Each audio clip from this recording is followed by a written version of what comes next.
রাখেন 5ই আগস্টে বাংলাদেশের জনগণ যখন তাদের ক্ষমতা নিজের হাতে তুলে নিলেন, উনি কারাগারে যেতে পারতেন, উনি বিচারের মুখোমুখি হতে পারতেন। সেইটা না করে উনি 5ই আগস্টের পালিয়ে যাওয়ার আগেই ওনার আত্মীয় স্বজন যারা ক্ষমতার দম্ভ দেখাতেন, ক্ষমতার স্বাদ নিয়েছিলেন, লক্ষ কোটি টাকা লুট করে বিদেশে পাড়ি দিয়েছেন, তাদেরকে আগেই পাচার করে দিয়েছেন। আত্মীয় স্বজনকে পাচার করে নিজে 5ই আগস্ট হেলিকপ্টারে বোনকে সাথে নিয়ে পালিয়ে গেছেন। আর তার দলের লক্ষ লক্ষ নেতাকর্মীকে অরক্ষিত রেখে গেছেন। তাদেরকে পাহারা আমরা দিচ্ছি। আমরা আমাদের প্রশাসনকে, নেতাকর্মীদেরকে বলেছি, রক্তের বদলা রক্ত নয়, হাতের বদলা হাত নয়, পায়ের বদলা পা নয়। আমরা বলেছি বাংলাদেশের মাটিতে সমস্ত নির্যাতনের বিচার হবে, আইনসঙ্গতভাবে হবে। আমরা সেই কারণে প্রতিশ্রুতিবদ্ধ, কাউকে আমরা আইন হাতে তুলে নিতে দেইনি। সুতরাং যে সমস্ত ভাইরা এখন মনে করছেন সামনে ষড়যন্ত্র করবেন, সামনে কুক্কুলি খেলবেন, সেই কুক্কুলি খেলার সময় আপনারা পাবেন না হয়তো। আপনারা যদি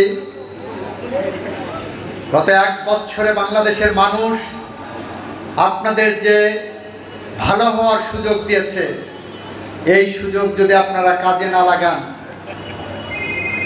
তাহলে আগামী দিন অশান্ত হয়ে পড়বে। আমরা আইন তার নিজস্ব গতিতে নিয়ে যাওয়ার চেষ্টা করলেও জনতা যদি জেগে ওঠে, সমস্ত কিছু তছনছ হয়ে যায়।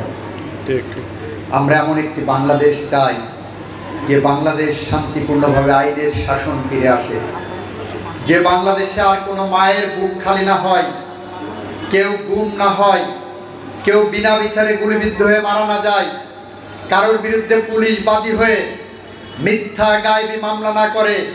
এমন একটি বাংলাদেশ চাই যে বাংলাদেশে কবর থেকে উঠে এসে কোনো মা, কোনো বাবা, কোনো ভাই, কোনো বোন কবর থেকে উঠে এসে রাতের বেলায় ভোট দিয়ে না যায়।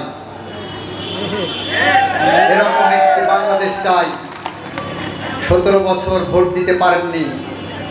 বাংলাদেশের প্রত্যন্ত অঞ্চলে টেকনাফ থেকে তেঁতুলিয়া, রূপসা থেকে পাথুরিয়া পর্যন্ত বাংলাদেশের সমস্ত সেক্টরে মানুষের ভোটের অধিকার হরণ করা হয়েছিল।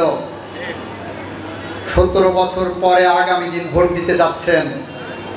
এই ভোটের লক্ষ্য হবে বাংলাদেশে গণতন্ত্র পুনরুদ্ধার করা।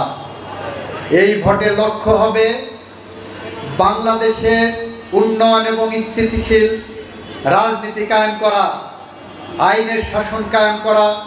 আর কোনো মায়ের বুক যাতে খালি না হয়, আর কোনো ভাইয়ের বুক যাতে খালি না হয়, সেই পথ চিরতরে রুদ্ধ করার জন্য আমরা যে পদক্ষেপ নিয়েছি, সেই পদক্ষেপের মাধ্যমে নতুন বাংলাদেশ গড়তে এলো জুলফিকার স্টিল।